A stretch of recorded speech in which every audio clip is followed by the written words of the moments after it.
Good morning students. तो IOCL recruitment through the get for engineers और officers. तो gate 2021 के थ्रू आप IOCL की इंटरव्यू के लिए शॉर्टलिस्ट हो चुके हैं। ये वीडियो ओनली शॉर्टलिस्टेड कैंडिडेट्स के लिए हैं जो कि इंटरव्यू के लिए जा रहे हैं। तो इंटरव्यू एक्सपीरियंस के बेस्ड में मैं आपको इसके बारे में बताऊंगा कि वहाँ पर जाके आपको क्या क्या चीज़ें फेस करनी पड़ेंगी। तो firstly there is a presentation. तो IOCL की तरफ से पहले आपको एक प्रेजेंटेशन दी जाएगी। उस प्रेजेंटेशन में वो अपनी रिफाइनरीज़ के बारे में और वो क्या क्या काम करते हैं, क्या क्या उनकी प्रोडक्शन कैपेसिटीज़ हैं, उनके बारे में आपको बताएंगे। तो यहाँ पर लैंग्वेज मैटर नहीं करती IOCL में, बिकॉज़ वो हिंदी और इंग्लिश दोनों लैंग्वेजेस को अलो करते हैं। तो प्रेजेंटेशन में कुछ बातें आपको ध्यान में रखनी है कि जो भी आपकी होम स्टेट है, मीन्स जहाँ के आप हो, रहने वाले हो, उस स्टेट में अगर IOCL की कोई रिफाइनरी है तो उसकी एग्जैक्ट लोकेशन एंड उसकी जो प्रोडक्शन की कैपेसिटी है या किस एरिया में वो काम कर रही है, तो उसके बारे में आपको थोड़ी नॉलेज होनी चाहिए। आप एडवांस में से पढ़ के आइएगा और प्रेजेंटेशन में भी ये बातें ध्यान में रखनी है, ठीक है। और उसके बाद आता है प्रोसेस। प्रेजेंटेशन तो जस्ट एक सभी को एक प्रेजेंटेशन वो अपनी कॉरपोरेशन के बारे में बताएंगे। तो नेक्स्ट होगा डॉक्यूमेंट वेरिफिकेशन। डॉक्यूमेंट वेरिफिकेशन जो प्रोसेस है, डॉक्यूमेंट वेरिफिकेशन में वो आपके सभी डॉक्यूमेंट्स चेक करेंगे फ्रॉम 10th +2 ग्रेजुएशन के, बीटेक के। अगर आपने बीटेक कर रखी है तो 8 सेमेस्टर की पूरी DMC चेक होगी और आपकी प्रोविजनल डिग्री और फाइनल जो हमें मार्कशीट मिलती है, ओरिजिनल डिग्री जो होती है वो अगर है आपके पास तो वो चेक करवानी है आपको। और उसके अलावा गेट स्कोर कार्ड और अगर कोई कैटेगरी है तो कैटेगरी का सर्टिफिकेट, ठीक है, वो चेक करेंगे वो। तो एक आधार कार्ड आपके पास ज़रूर होना चाहिए, एक आइडेंटिटी प्रूफ भी होना चाहिए, ये भी ज़रूरी है। तो डॉक्यूमेंट वेरिफिकेशन होने के बाद उसके बाद आपका जो है वो शुरू होगा, जो मेरिट लिस्ट में आपको लाएगा पहला टास्क। तो पहले वो करेंगे group discussion and group task. ये दो चीज़ें आपको मिलेंगी, ग्रुप डिस्कशन और ग्रुप टास्क। ग्रुप डिस्कशन और ग्रुप टास्क में मोस्टली क्या होता है कि ये इसके 5 मार्क्स होते हैं अप्रोक्सीमेटली, ये 5 मार्क्स का होगा, ठीक है। आपको ये बात ध्यान में रखनी है कि टोटल 100 मार्क्स में से आपके गेट में से जो स्कोर आए हैं वो भी फाइनल मेरिट लिस्ट में ऐड होंगे। वो फाइनल लिस्ट प्रिपेयर करते वक्त उसमें ऐड होंगे। 100 में से जो भी आपके स्कोर आए हैं गेट के दौरान वो उसमें ऐड होंगे, गेट के स्कोर 100 में से जो आए हैं, ठीक है। बाकी ये तो सिर्फ 15 नंबर ही मैटर करेंगे इसके, पर्सनल इंटरव्यू और group discussion and group task के। तो ग्रुप डिस्कशन और ग्रुप टास्क में आपको आपका एक ग्रुप बना दिया जाएगा। तो ग्रुप में आपको 2 पर्सन ऑब्जर्व करेंगे। तो ज़्यादातर केसेस में 2 बंदे आपके सामने बैठे होंगे, वो आपके पूरे ग्रुप को ऑब्जर्व करेंगे। सबसे पहले आपको मिलेगा एक ग्रुप डिस्कशन के लिए टॉपिक। वो जो टॉपिक होता है वो मोस्टली जनरल टॉपिक ही होगा, जैसे कि स्पोर्ट्स के रिलेटेड हो गया, जहाँ एजुकेशन के रिलेटेड हो गया, वुमेन एम्पावरमेंट के रिलेटेड हो गया, या कोई टेक्नोलॉजी के रिलेटेड हो गया, मॉडर्न टेक्नोलॉजीज़ के बारे में हो गया। तो एक जर्नल टॉपिक आपको मिलेगा। इसमें ज़्यादा टेक्निकल नॉलेज होना ज़रूरी नहीं है इस ग्रुप डिस्कशन को कवर करने के लिए, ठीक है। इसमें आपकी चेक क्या किया जाएगा ग्रुप डिस्कशन में? ग्रुप डिस्कशन में आपका चेक किया जाएगा क्योंकि जनरली जो ग्रुप डिस्कशन होती है ना, तो उसमें 2 पॉइंट्स पे बातें होती हैं। तो 2 पॉइंट्स होते हैं, ठीक है। एक होता है कि किसी बात के मतलब आप फेवर में हो, दूसरा आप उसके ओपोजिट हो। तो मान लीजिए आप उस बात के फेवर में हो, तो फेवर करने के लिए आपने कौन कौन से पॉइंट बोले हैं, आगे कितनी नॉलेज के पॉइंट आपने बोले हैं वो देखे जाएंगे। और अगर आप इस चीज़ के ओपोजिट में हो, अगेंस्ट हो, उस चीज़ के अगेंस्ट हो, तो उसके बारे में आप क्या बातें बोल रहे हैं। और आप एक बात की तरफ ही चल रहे हैं, जैसे आपने शुरू में मान लीजिए उस बात को फेवर कर दिया और आगे जाके आपने अपनी बात ही पलट ली और बाद में आप उसको अपोज करने लग गए उसी मतलब बात को। तो ये चीज़ें नोट की जाती हैं, मीन्स आपका कॉन्फिडेंस लेवल चेक किया जाएगा और जिस बात को आप सपोर्ट कर रहे हो उसके बारे में आपको कितनी नॉलेज है ये भी देखी जाएगी, ठीक है। तो ग्रुप डिस्कशन में आप थोड़ी सी इन बातों का ध्यान रखना, बाकी लैंग्वेज मैटर नहीं करेगी। ग्रुप में अगर सारे बंदे हिंदी बोलेंगे तो आप हिंदी ही बोलना, और अगर ज़्यादातर ग्रुप में बंदे इंग्लिश बोल रहे हैं तो पहले ही आप ग्रुप में एक बात कंफर्म कर लेना कि हमने इंग्लिश में करना है ये सारा कि हिंदी में करना है। अगर ज़्यादा बंदे हिंदी को सपोर्ट कर रहे हैं तो हिंदी ही पूरा मैटर रखना, हिंदी में ही करना पूरी ग्रुप डिस्कशन, बिकॉज IOCL इस पे कोई भी मतलब IOCL इस पे कोई भी आपको पंगा नहीं क्रिएट करेगा भी आपका ग्रुप इंग्लिश में बात कर रहा है या हिंदी में बात कर रहा है। अगर आप चाहिए तो सारा ग्रुप हिंदी में बात कर सकते हैं और इंग्लिश में बात कर सकते हैं, ठीक है। तो सेकंड टास्क को वो आपको देंगे ग्रुप टास्क। ग्रुप टास्क में क्या होगा, एक टास्क दिया जाएगा, मीन्स आपको एक प्रॉब्लम दी जाएगी। ये भी प्रॉब्लम मोस्टली टेक्निकल नहीं होगी, ये कोई इशू होगा, सोसाइटी इशू हो सकता है या गवर्नमेंट के रिलेटेड कोई इशू हो सकता है, ठीक है। ये भी जर्नल टॉपिक होगा, मीन्स ये टेक्निकल नहीं होगा। ये भी ग्रुप टास्क में एंड में आपने उस टॉपिक को कंक्लूड करना होगा, मतलब कंक्लूजन बतानी होगी, आपको कंक्लूजन देनी है ग्रुप टास्क में।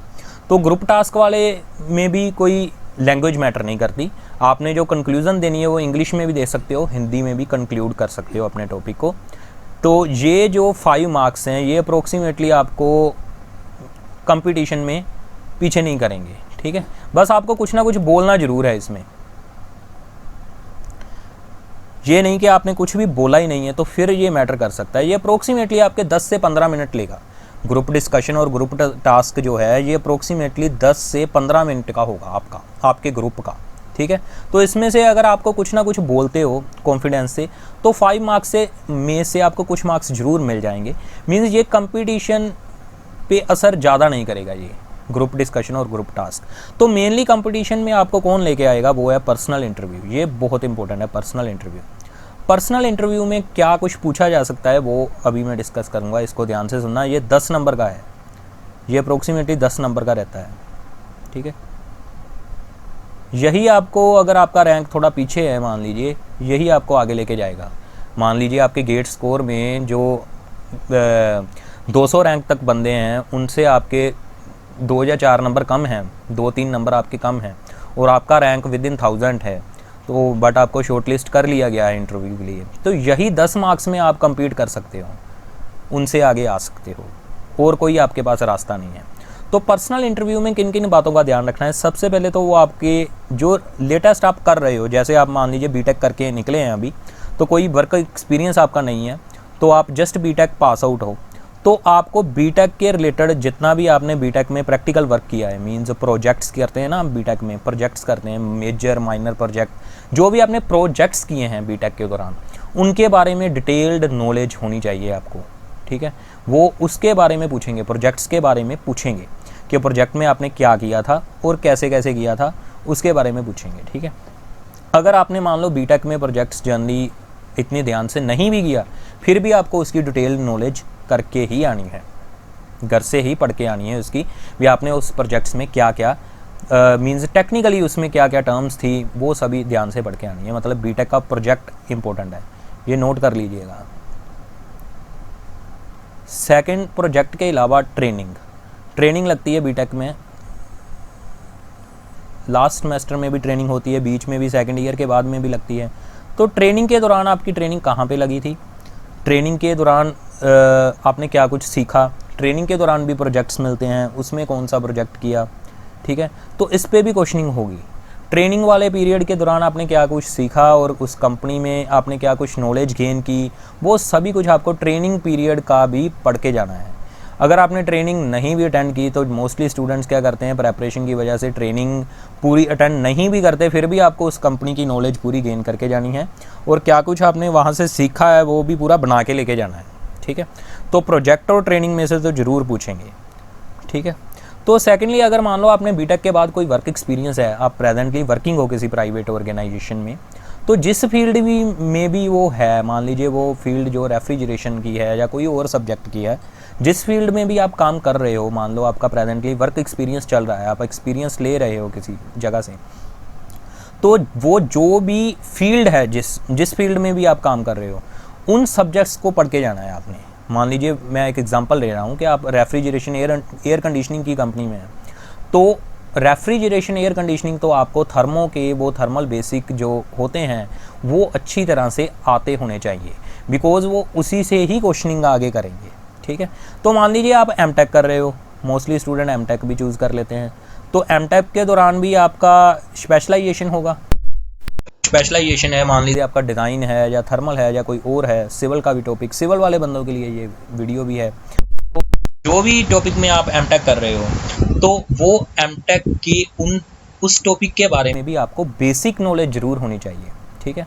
तो अगर आपने मान लो एमटेक भी कर रखी है या फिर आप एमटेक के सेकंड ईयर में हो, तो एमटेक के दौरान भी आपका थीसिस लिखना होता है, वो टॉपिक के बारे में भी आपको क्लैरिटी होनी चाहिए, पूरी टेक्निकल टर्म्स पता होनी चाहिए, ठीक है। तो एक तो ये चीज़ इंपॉर्टेंट है। सेकेंडली वो आपको क्या पूछेंगे, सेकेंडली वो आपको पूछेंगे कि आप जिस होम स्टेट से आप बिलोंग करते हो वहाँ पे ऑयल रिफाइनरीज आइदर वो IOCL की हैं या कोई और ऑयल रिफाइनरीज हैं फेमस हैं, उनके बारे में, उनकी लोकेशन के बारे में पूछेंगे, उनकी प्रोडक्शन कैपेसिटी के बारे में पूछेंगे। तो ये भी आपको ध्यान रखना है, जिस भी होम स्टेट से आप आए हो उसके बारे में वो ज़रूर पूछेंगे, ठीक है। तो ये 2 पॉइंट्स तो आपको ध्यान में रखने ही रखने हैं कि अपनी होम स्टेट, अगर आपकी होम स्टेट मान लो कोई फेमस जगह है तो उसके बारे में भी वो पूछ सकते हैं, वो जनरल क्वेश्चंस हैं। बट टेक्निकली वो आपको वो अपनी जो ऑयल रिफाइनरीज हैं उनके बारे में ज़रूर पूछेंगे जहाँ से आप बिलोंग करते हो, ठीक है। तो ये भी आपको होम स्टेट में HS पा देता हूँ, तो ये पॉइंट नोट कर लेना, बाद में इसके बारे में पूरा डिटेल में सर्च करके जाना, ठीक है। नेक्स्ट है, इसके अलावा वो आपकी जो सर्टिफिकेट्स हैं DMCs हैं वो उनके पास होंगी, तो वो कोई भी आपको पूछ सकते हैं कि आपका favourite subject during the BTech क्या रहा है। फेवरेट सब्जेक्ट आप 1-2 सब्जेक्ट बताओगे, जैसे मान लो आपने थर्मल कह दिया अपना फेवरेट सब्जेक्ट, तो थर्मल के रिलेटेड जो भी 3-4 सब्जेक्ट बीटेक में आते हैं या 2 सब्जेक्ट आते हैं, तो उससे वो पहले बेसिक क्वेश्चंस पूछने शुरू करेंगे, वही क्वेश्चन को आगे कंटिन्यू करते मतलब डीप में भी जा सकते हैं। तो वो 1-2 सब्जेक्ट अपने स्ट्रॉन्ग रखना, जिस सब्जेक्ट भी के भी बारे में पूछोगे उस सब्जेक्ट्स के डीप में वो जाएंगे, 1-2 क्वेश्चंस तक, मतलब पहले 1-2 बेसिक पूछ के उसके डीप में वो जाएंगे, ठीक है। ये आप ध्यान में रखना, ठीक है। तो जो भी सब्जेक्ट अपना फेवरेट है उसके क्वेश्चंस भी आपने प्रिपेयर करके जाने हैं, ठीक है। तो ये वैसे इसमें बेसिक वो जो सबसे इम्पोर्टेंट चीज़ है वो ये प्रोजेक्ट्स रहेंगे और ट्रेनिंग रहेगी, इसके बेस पे ही आपके इंटरव्यू के मार्क्स बढ़ेंगे, बिकॉज़ वो इसको ही ऑब्जर्व करेंगे कि अगर आपने जो कोई प्रोजेक्ट किया है या ट्रेनिंग की है या आपका वर्क एक्सपीरियंस है, जिस फील्ड में आप काम कर रहे हो वहाँ पर आपको कितनी नॉलेज है, ये बहुत मैटर करती है पर्सनल इंटरव्यू में। और सबसे मेन इंपॉर्टेंट चीज़, मान लीजिए आपकी इंग्लिश की कम्युनिकेशन वीक है तो आप हिंदी में स्टार्ट कर देना। मान लीजिए आगे से क्वेश्चनिंग फर्स्ट ही जब उन्होंने स्टार्ट किया तो उन्होंने इंग्लिश में स्टार्ट किया है, तो अगर आपकी इंग्लिश मान लीजिए बहुत वीक है तो आप हिंदी को भी चूज़ कर सकते हो, यहाँ पे ऑप्शन है आपके पास, ऐसा नहीं कि हिंदी में आप नहीं चूज़ कर सकते, हिंदी भी आप चूज़ कर सकते हो। बट अगर आप इंग्लिश में बोल सकते हो और आपकी क्वेश्चनिंग स्टार्ट इंग्लिश में हुई है तो फिर इंग्लिश में ही दीजिएगा अगर आपकी इंग्लिश स्ट्रॉन्ग है, ठीक है। अगर आपको क्वेश्चनिंग ही हिंदी में स्टार्ट हुई है, मतलब आपके क्वेश्चन जो पूछने शुरू किए गए वो हिंदी में ही स्टार्ट हुए, फिर आप कभी भी इंग्लिश में मत बोलना, फिर हिंदी में ही उसके आंसर्स देना सारे। तो ये बात भी आपने नोट करनी है, ये बहुत इंपॉर्टेंट बात है कि अगर आपके क्वेश्चन जो स्टार्ट किए हैं वो हिंदी में स्टार्ट हुए हैं, पूछने ही उन्होंने हिंदी में शुरू किए, तो आपने क्या करना है, अपने आंसर्स भी सारे हिंदी में देने हैं उनको, ठीक है। अगर उन्होंने इंग्लिश में स्टार्ट किया है तो आपने कोशिश करनी है, बट अगर आपकी वीक है तो फिर हिंदी भी चल सकती है, ठीक है। लैंग्वेज इतना मैटर नहीं करता IOCL में, IOCL इंग्लिश और हिंदी दोनों को ही पूरी प्रेफरेंस देता है, ठीक है। तो एट लास्ट वैसे कुछ है तो नहीं, पर्सनल इंटरव्यू के बाद आपका ख़त्म हो जाएगा। तो एक बात का आपने ध्यान रखना, जो भी आपके पास टिकट्स होंगी जहाँ से भी आप आए हो वो टिकट्स को संभाल के रखना, उनका फेयर आपको डबल करके वो वापस कर देंगे, बिकॉज़ IOCL में एक तो फॉर्म भरने की कोई भी फ़ीस नहीं है, सेकेंडली वहाँ का आने जाने का AC टायर 2 का शायद जो फेयर है वो भी वो पे करते हैं, मतलब जितना आपका आने का किराया होगा ना लगा उसका डबल आपको वो दे देंगे, ठीक है। वो लास्ट में वहाँ पर आपने ऊपर एक ऑफिस होगा, वहाँ पे वो ऑफिस में आपको बता देंगे, वहाँ जाके फॉर्म फिल कर देना है कि मेरा इतना जो है वो लगा है, किराया लगा है, उसका डबल आपके अकाउंट में थोड़े दिनों में आ जाएगा, ठीक है। तो ये था IOCL की इंटरव्यू के बारे में। तो अगर आपका जो रैंक है वो विदिन 300 तक है, 300 तक रैंक है आपका, तो आप इसमें कम्पीट कर सकते हो। फिर आपकी ये बेसिक नॉलेज इंटरव्यू ही मैटर करेगा, इंटरव्यू ही आपको आगे लेके जाएगा और इंटरव्यू ही आपको पीछे करेगा अगर आप प्रिपेयर नहीं हो अच्छे से। तो इस वीडियो को अपने फ्रेंड्स के साथ जो भी इंटरव्यू के लिए जा रहे हैं, और अगर आप जा रहे हो तो फिर तो आप देखोगे ही, तो इसको शेयर कर दीजिएगा। Thank you for watching this video.